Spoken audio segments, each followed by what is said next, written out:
Plants can create curiosity.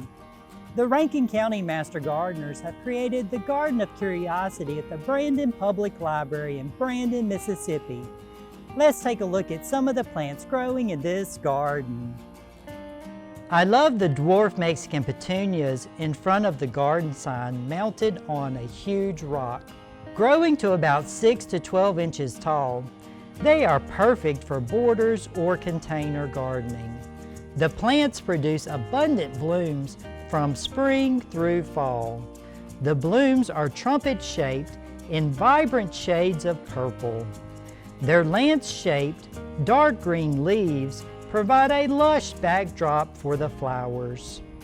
A plant in the garden that caught my curiosity, the cup plant, has an impressive growth height.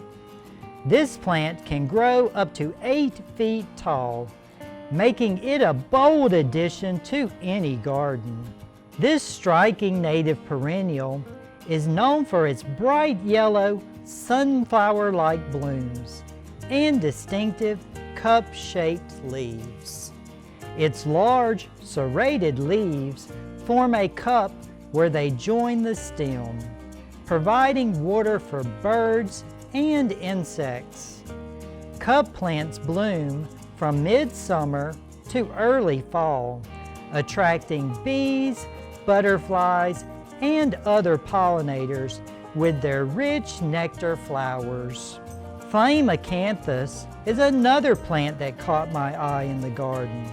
Known as Wright's desert honeysuckle or hummingbird bush, its tubular, fiery orange-red flowers bloom from late summer to fall, making it a magnet for hummingbirds, butterflies, and other pollinators.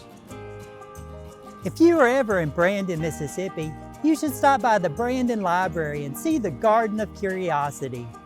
I'm Eddie Smith, and I will see you next time on Southern Gardening.